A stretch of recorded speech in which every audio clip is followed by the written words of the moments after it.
अस्सलाम वालेकुम स्टूडेंट्स, मेरा नाम है फरीहा खान और आप देख रहे हैं लर्न इंग्लिश विद रोशनी। तो आज जो हम एडिटोरियल करने वाले हैं उसका टाइटल है शुगर और ये कॉलन साइन लगा हुआ है और उसके बाद लिखा हुआ है द बिटर ट्रूथ। मतलब शुगर मतलब चीनी और कैसी सच्चाई, उसने कहा बिटर ट्रूथ मतलब तल्ख हकीकत। अच्छा, अब आप सब ये देखो कि इसके ये जो नाउन इसने यूज किया उसके बाद इसने कॉलन साइन का यूज किया और उसके बाद इसने ये चीज मेंशन की है, ये पूरी की पूरी नाउन फ्रेज। अब आपने ये देखना है कि यहाँ पे कॉलन साइन क्यों आया है। देखो कॉलन साइन जो है ना, ये तब भी आता है जब हम पहले किसी टॉपिक का नेम या सब्जेक्ट यहाँ पे मेंशन करें, उसके बाद हम कॉलन साइन लगाएं और उसके बारे में डिटेल बताएं, उसकी तफसील मेंशन करें या असल बात बताएं, तो तब हम कॉलन साइन यूज करते हैं। जैसे अक्सर आपने देखा होगा कि पहले एजुकेशन लिखा जाता है। देखिए फॉर एग्जांपल आप इस टॉपिक के ऊपर कुछ लिखना चाह रहे हो तो सबसे पहले टाइटल में आपने लिखा एजुकेशन मतलब तालीम, उसके बाद आपने कॉलन साइन लगाया और इसके बारे में डिटेल दी जो कि फॉर एग्जांपल ये है द की टू सक्सेस। ठीक है, अब ये जो द की टू सक्सेस क्या है, ये इस एजुकेशन टॉपिक की एक्सप्लेनेशन है, इसकी तफसील है। या आप ये देख लो क्लाइमेट चेंज। ठीक है, आप इस टॉपिक के बारे में कुछ लिखना चाह रहे हो तो आपने क्या किया, क्लाइमेट चेंज टॉपिक का नेम लिखा, कॉलन साइन डाला और इसके बाद आपने लिख लिया ग्लोबल क्राइसिस। तो अब आपने ये चीज समझनी है कि ये कॉलन साइन इसलिए यूज किया जाता है जब आप टॉपिक मेंशन करते हो, उसके बाद आप कॉलन लगाते हो और उसके बाद आप एक्सप्लेनेशन बताते हो या उसका मेन आइडिया बताते हो उस टॉपिक का, तो तब हम ये यूज करते हैं। ठीक है, अब उसने कहा ये जो चीनी है ना, फिर कॉलन साइन लगा के इसकी एक्सप्लेनेशन दी है कि ये तल्ख हकीकत है। अब ये तल्ख हकीकत किस लिए है, क्या चीज है, जब हम पढ़ेंगे तब हमें पता चलेगा। तो चलें अब इसको स्टार्ट करते हैं। कह रहे they are at it again. देखो दे का मतलब क्या है, इसका मतलब वो लोग, ये किसी लोग एक ग्रुप की बात करेगा। कहता वो जो लोग हैं ना are at it again. At it का मतलब है वो किसी काम में लगे हुए हैं, किसी एक्टिविटी में मुलव्विस हैं। और कैसे, उसने कहा अगेन फिर से, मतलब वो फिर से वही काम कर रहे हैं, वो ये बता रहा है। ठीक है, अब ये जो चीज है ना एट इट, इसका मतलब क्या होता है, देखो ये इडियोमेटिक एक्सप्रेशन है, इसका मतलब है किसी एक्टिविटी में मुलव्विस होना। और अगेन का मतलब है कि वो एक्टिविटी फिर दोबारा हो रही है, मतलब वो सेम चीज बार बार कर रहे हैं। पॉलिटिकली कहता सियासी तौर पर पावरफुल शुगर मिल ओनर्स, कहता ये वाले जो शुगर मिल ओनर्स हैं आर बैक, कहता वो वापस हैं, मतलब दोबारा से आ गए हैं, वो रिटर्न हुए हैं विद देयर डिमांड। अच्छा कैसे आए हैं, कहता अपनी डिमांड के साथ, अपने मुतालबों के साथ। अच्छा कौन सी डिमांड्स, कहता सीकिंग परमिशन, जो कि सीक करती हैं, मतलब उनकी डिमांड्स जो है वो क्या चाहती हैं, वो परमिशन को चाहती हैं, वो इजाजत को चाहती हैं, मंजूरी को चाहती हैं। अच्छा किस चीज की permission, to export their surplus stocks, कि वो एक्सपोर्ट कर सके, मतलब दूसरी कंट्री में भेज सके। किसको, देयर सरप्लस स्टॉक, मतलब उस स्टॉक को, उनके उस जखीरे को जो सरप्लस है, जो जरूरत से ज्यादा है। और फिर लग गया फुल स्टॉप। अच्छा अब ये चीज नोट करो कि ये वाला जो आपको नजर आ रहे हैं ना words, politically powerful sugar mill owners, ये सारे की सारी नाउन फ्रेज है यहाँ पे। पॉलिटिकली और ये जो पावरफुल है ये हमें इस नाउन के बारे में बता रहे हैं कि ये कौन से शुगर मिल ओनर्स हैं। और ये जो चीज आपको नजर आ रही है ना सीकिंग परमिशन, अब ये क्या है, ये प्रेजेंट पार्टिसिपल फ्रेज है जो कि हमें इस डिमांड के बारे में बता रही है, इसको मॉडिफाई कर रही है, इसके बारे में इंफॉर्मेशन प्रोवाइड कर रही है। मतलब ये वही स्ट्रक्चर हो गया कि नाउन और उसके बाद प्रेजेंट पार्टिसिपल फ्रेज। अब आगे देखो, अच्छा सरप्लस को देख लीजिएगा, इसका मतलब है वो चीज जो जरूरत से ज्यादा हो। The letter of the sugar mills representatives PSMA। कहता इनका जो लेटर है, इनकी जो रिटर्न कम्युनिकेशन है, इनका जो खत है, इनका ये जो रिप्रेजेंटेटिव है इसके PSMA के, पाकिस्तान शुगर मिल एसोसिएशन के। अच्छा, ये लेटर किसको है? वो टू प्रपोजिशन के जरिए बता रहा है इनको, ये जो डेप्यूटी प्राइम मिनिस्टर इसहाक डार है इनको। कहता है फॉलोअर्स, कहता है ये फॉलो करता है, ये किसी चीज को आप ये समझ लो कि उसकी पैरवी करता है। किसकी? कहता in all too familiar script, कहता उस स्क्रिप्ट की, उस फॉर्मूला की जो कि बहुत ही फैमिलियर है, जो बहुत ही जाना पहचाना है। और फिर लग गया फुल स्टॉप। ठीक है। अच्छा, अब इसमें क्या कह रहा है? कहता ये जो लेटर था ना इनकी तरह से इनको, कहता वो इस पैटर्न को फॉलो करता है, वो इस स्क्रिप्ट को फॉलो करता है, मतलब उसका फॉर्मूला वही है जो पहले जितने भी लेटर्स लिखे गए हैं, जो चीजें उनके अंदर मेंशन होती थी, इसमें भी वही चीजें मेंशन हैं। अच्छा, अब ये जो चीज आपको नजर आ रही है ना, ऑल टू, असल में ये बता रहा है कि वेरी, एक्सट्रीमली, मतलब ये उतना फेमिलियर है जो बहुत ही ज्यादा है, जो एक्सट्रीमली है, जो सबको पता है, जो सब जानते हैं उसको। अच्छा, क्या कहता? There is a surplus it says, कहता वहां पे ज्यादा, वहां पे क्या है? वहां पे सरप्लस है, वहां पे जरूरत से ज्यादा अमाउंट मौजूद है।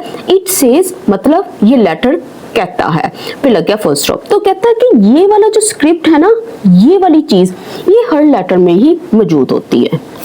Stocks are piling up. अच्छा, और क्या उस लेटर में होता है? कि ये होता है कि ये जो स्टॉक्स है ना, ये जो जखीरा है, कहता ये पाइल अप कर रहे हैं, ये जमा होते जा रहे हैं। Mills are under financial strain, कि ये जितनी भी मिल्स हैं वो माली दबाव का सामना कर रही हैं।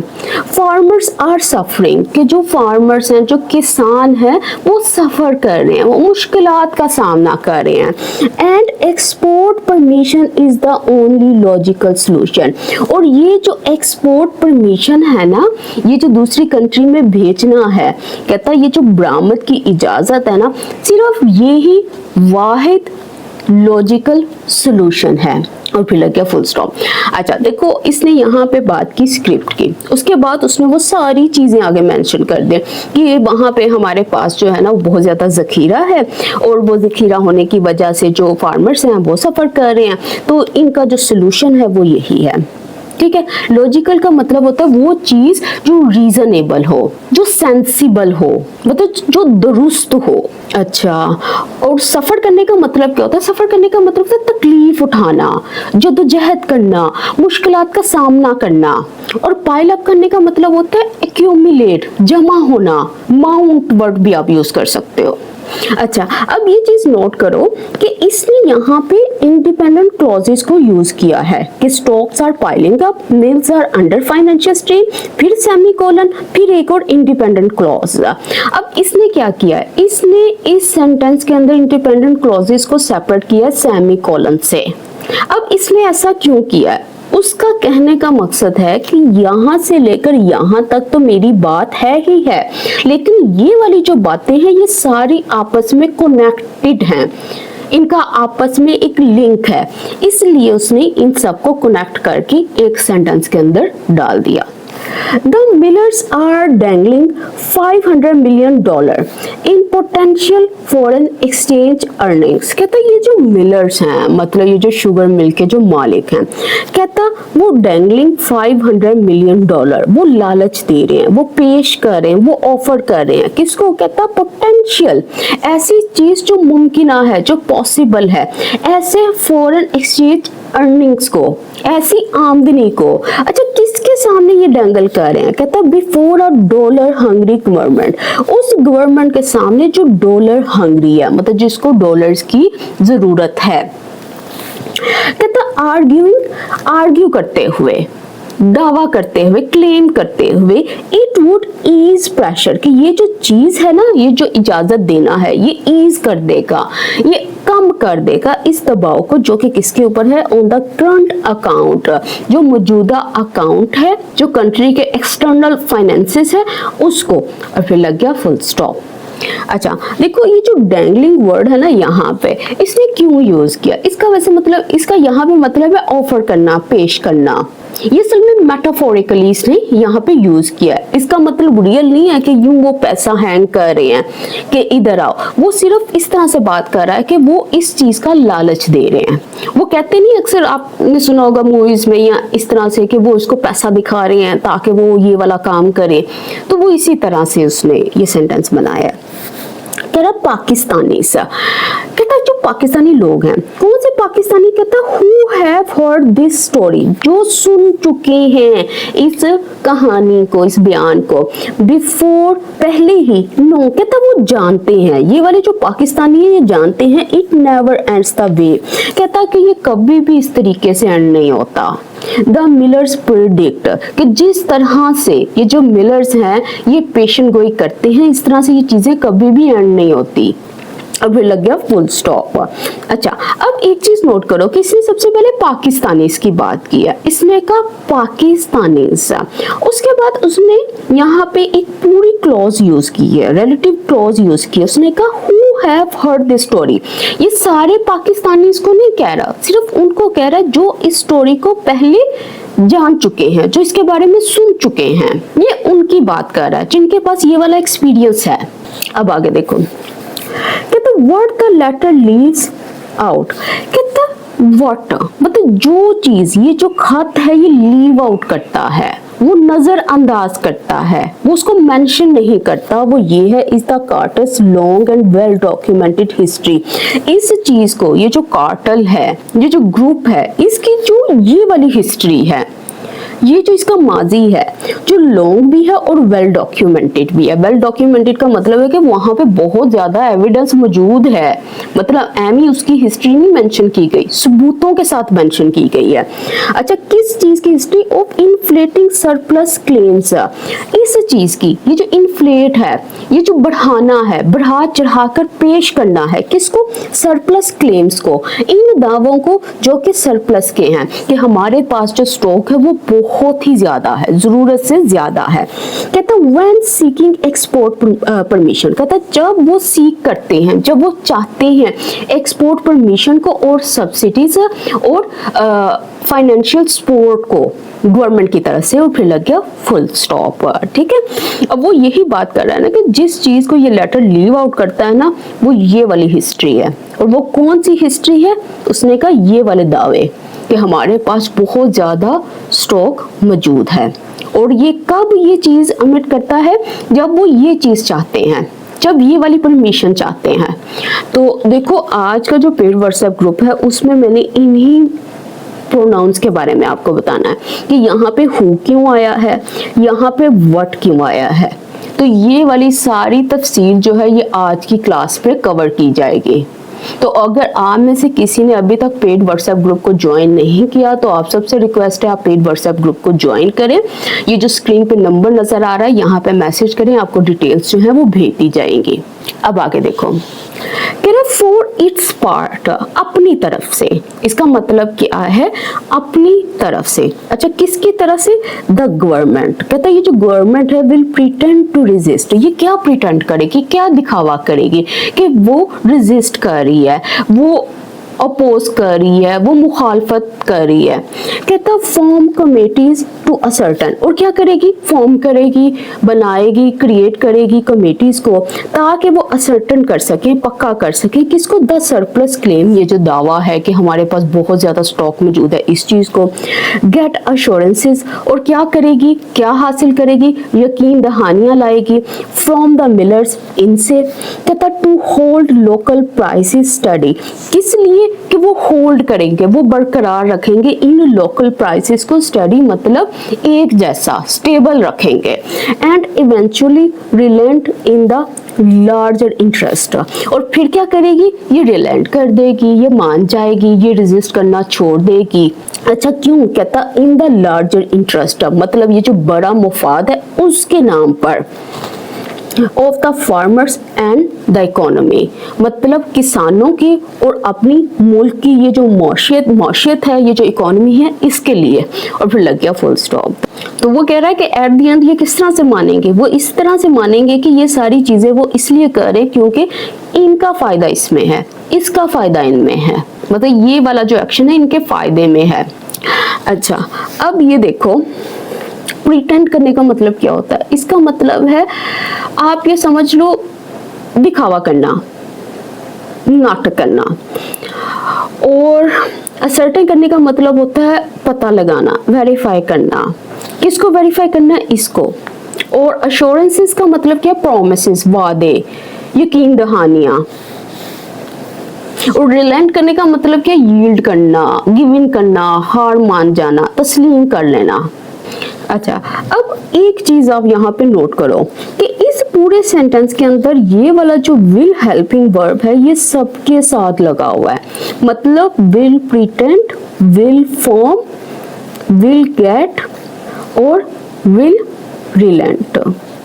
देखो, जब हेल्पिंग वर्ब जो है ना वो बार बार इस तरह से रिपीट हो रहा हो ना, तो इसको कंसाइज बनाने के लिए वो सिर्फ एक दफा मेंशन करते हैं और उसके बाद ये मेन वर्ब लगा देते हैं। मतलब ये विल इसके साथ भी है, इसके साथ, इसके साथ, इसके साथ भी है। अगर सबके साथ लिखेंगे तो वो अजीब सा सेंटेंस बन जाएगा। कहता what else can be expected, कहता और क्या उम्मीद की जा सकती है, किससे? फ्रॉम अ गवर्नमेंट, एक गवर्नमेंट से। अच्छा, कौन सी गवर्नमेंट? कहता फेसिंग प्रेशर, जो कि फेस कर रही है, सामना कर रही है एक दबाव का, फ्रॉम एन इंडस्ट्री, एक इंडस्ट्री की तरफ से, एक बिजनेस सेक्टर की तरफ से। कहता हुज ओनर्स इंक्लूड, जिनके जो ओनर्स हैं, जिनके जो मालिक हैं, उनमें शामिल है some of the country's most influential politicians, मतलब सम, कुछ, कौन कुछ लोग? कहता जो कंट्री के मोस्ट, बहुत ज्यादा जो बाअसर पॉलिटिशियंस है ना, उनमें से कुछ। तो अब ये देखो उसने क्या यूज किया, उसने एक क्वेश्चन रेज किया। उसने कहा आप क्या एक्सपेक्ट कर सकते हो, आप क्या उम्मीद कर सकते हो। किससे उम्मीद करनी है? इस गवर्नमेंट से। और ये कौन सी गवर्नमेंट है? Facing pressure. अब यहाँ पे फिर नाउन आया है और उसके बाद प्रेजेंट पार्टिसिपल यूज हुआ है। वो बता रहा है कौन सी गवर्नमेंट है। ये वो गवर्नमेंट है जो फेस कर रही है, जो सामना कर रही है इस दबाव का। अब आगे देखो, कहता इमीडिएटली, फौरी तौर पर, फौरन। कहता जो शुगर विल स्टार्ट डिसअपेयरिंग, जो शुगर है ना वो स्टार्ट हो जाएगी, वो शुरू हो जाएगी गायब होना। फ्रॉम द मार्केट, मार्केट से। प्राइसेस विल क्लाइंब, के जो प्राइसेस हैं वो बढ़ जाएंगी। And consumer will have to foot the bill, और जो कंज्यूमर हैं उनको बर्दाश्त करना पड़ेगा इस नुकसान को। देखो, फुट द बिल का मतलब क्या होता है? इसका मतलब होता है कि खर्चा उठाना, कीमत अदा करना। और फिर लग गया फुल स्टॉप। अच्छा, अब एक चीज नोट करो कि इसने स्टार्ट के बाद ना इसने यूं लिखा है कि शुगर विल स्टार्ट डिसअपियरिंग। उसने ये नहीं कहा कि शुगर विल डिसअपियर। अगर ये विल डिसअपियर करेगा तो इसका मतलब है एक इवेंट है, फौरन वो डिसअपियर हो जाएगी, गायब हो जाएगी। उसने यहाँ पे यूज किया विल स्टार्ट डिसअपियरिंग, मतलब ये पूरा प्रोसेस है, थोड़ा थोड़ा करके वो गायब होती जाएगी। अब वो कह रहे दिस इज नॉट स्पेकुलेशन, कहता है ये अंदाजे नहीं है, ये यकीनी बात है। कहता है एज, अच्छा स्पेकुलेशन का मतलब क्या होता है? इसका मतलब होता है गैस, अंदाजे, गैस वर्क नहीं जिसको आप बोलते, सिर्फ ख्याल। कहता है ये ख्याल नहीं है। अच्छा, क्यों नहीं है? कहता है जैसा कि रिसेंटली एज लास्ट ईयर। देखो, इसका मतलब होता है सिर्फ पिछले साल की बात है।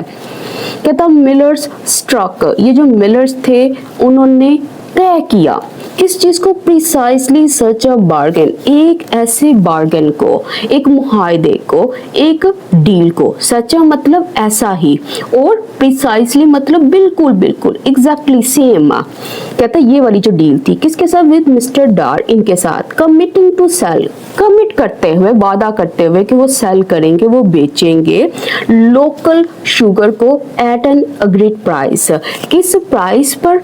तयशुदा कीमत पर।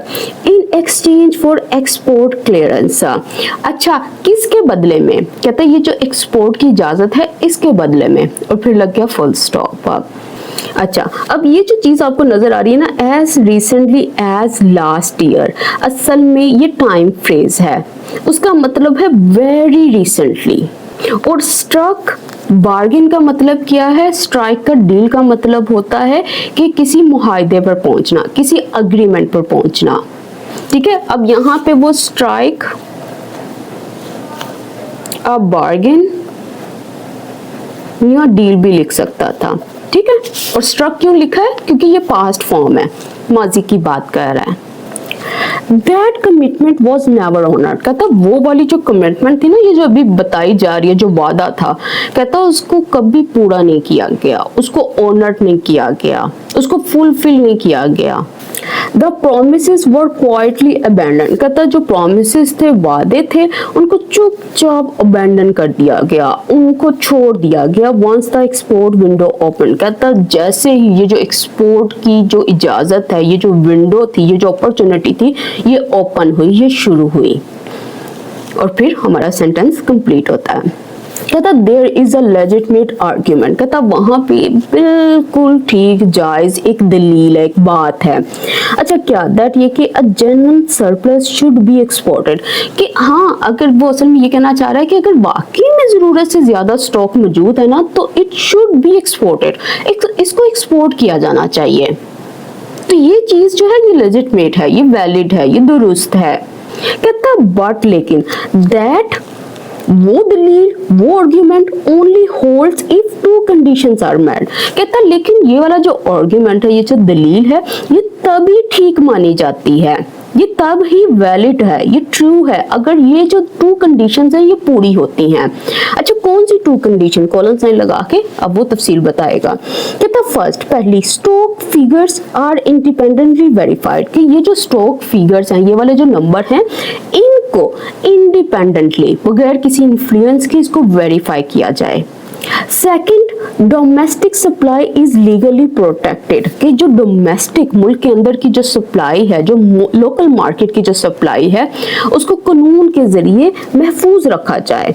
थ्रू बाइंडिंग प्राइस, किसके जरिए? कहता इस प्राइस के जरिए, मतलब ये वो वाली प्राइस है जिस पर अमल करना जरूरी है।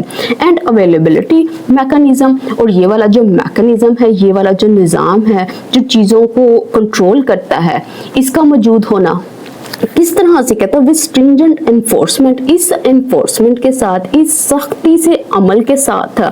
नोट द अग्रीमेंट्स, कहता ना कि ये जो वादे हैं, ये जो मुआहदे हैं, दैट द मिल्स साइन, के ये जो मिल साइन करती हैं, कहता देन टॉस असाइड, और फिर क्या करती हैं? इसको साइड पे फेंक देती हैं, इसको भूल जाती हैं, इसको अबैंडन कर देती हैं।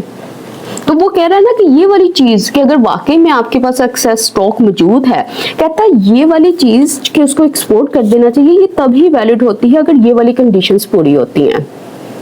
कि ये जो सरप्लस स्टॉक है, इसके जो नंबर्स हैं, इसको इंडिपेंडेंट बॉडी के जरिए चेक किया जाए। और दूसरा क्या? दूसरा ये कि जो लोकल सप्लाई है ना शुगर की, उसको प्रोटेक्ट किया जाना चाहिए स्ट्रिक्ट लॉज एंड एनफोर्समेंट के जरिए, सिर्फ वादों के जरिए नहीं। क्योंकि ये क्या होते हैं, इनको बाद में ये जो शुगर मिल्स हैं ये इग्नोर कर देते हैं, साइड पे फेंक देते हैं। Neither conditions has ever been reliably met। कहता दोनों में से कोई भी कंडीशन जो है, जो शर्त है, हैज एवर बीन मेट, उसको कभी भी मेट नहीं किया गया।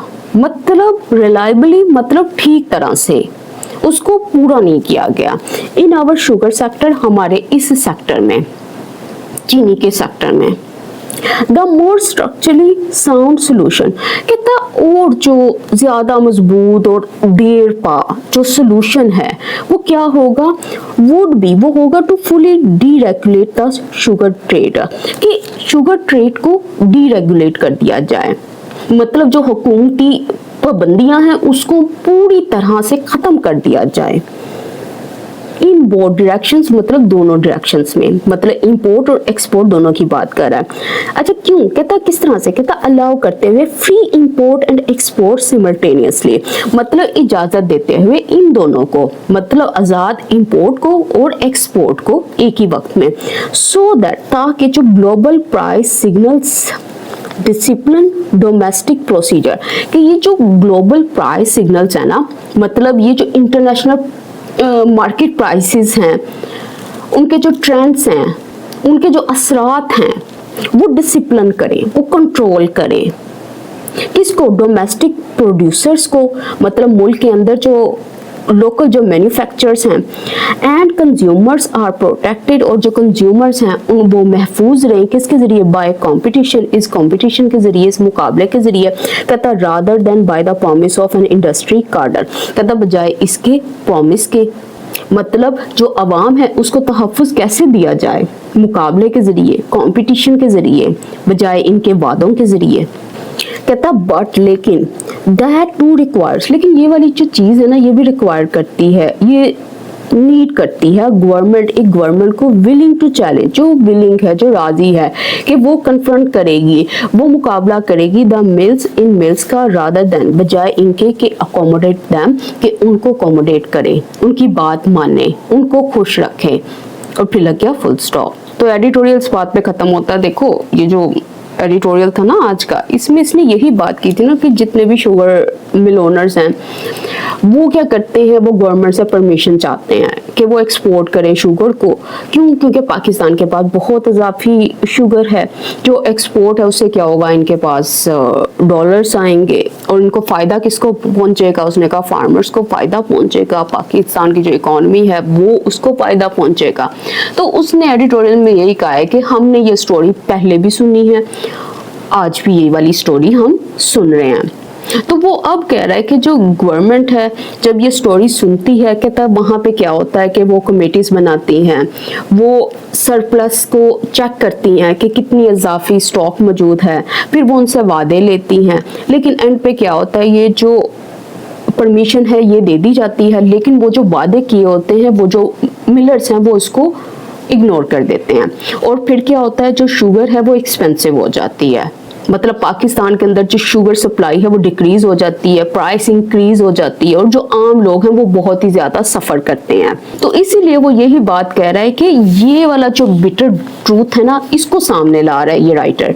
तो वो यही बात कह रहा है ना कि इनके जो शुगर को लेकर ये जो बिटर सच्चाई है ना, वो इसको सामने रख रहा है। वो बता रहा है कि ये वादे करते हैं, लेकिन ये वो वादे हैं जिनको वो पूरा नहीं करते। फिर एंड पे उसने सोल्यूशन बताया है कि सोल्यूशन में उसने क्या बताया, उसने कहा इंडिपेंडेंट वेरिफिकेशन हो, लीगल प्रोटेक्शन हो, इस बात को मेक श्योर करो कि पाकिस्तान के पास इनफ शुगर रहे, प्राइसेस कंट्रोल में रहे, और जो रूल्स हैं उसको सब फॉलो करें। और ये जो है राइटर ये क्या सोल्यूशन दे रहा है, वो ये सोल्यूशन दे रहा है कि आप दोनों को अलाउ कर दो, मतलब इंपोर्ट को भी एक्सपोर्ट को भी सेम टाइम पे। क्यों? क्योंकि ये जब इंटरनेशनल कंपटीशन आएगा, इससे प्राइसेस जो है वो कंट्रोल में रहेंगी। अगर लोकल शुगर जो है वो एक्सपेंसिव होती है तो ट्रेडर्स क्या करेंगे, वो चीप शुगर को इंपोर्ट करेंगे। तो ये वो चीज़ें हैं कुछ जो इसने बताई हैं, इसने अपने सॉल्यूशंस दिए हैं। तो इसके साथ ही आज का एडिटोरियल कंप्लीट होता है, और आप सब स्टूडेंट्स से रिक्वेस्ट है पेड व्हाट्सएप ग्रुप को ज्वाइन करें। और इसके अलावा हमारे पास इंग्लिश राइटिंग स्किल्स का कोर्स भी मौजूद है, अगर आप उसको ज्वाइन करना चाहते हैं तो ये स्क्रीन पे जो नंबर है इधर मैसेज करें, आपको डिटेल्स शेयर कर दी जाएंगे। अल्लाह हाफिज़।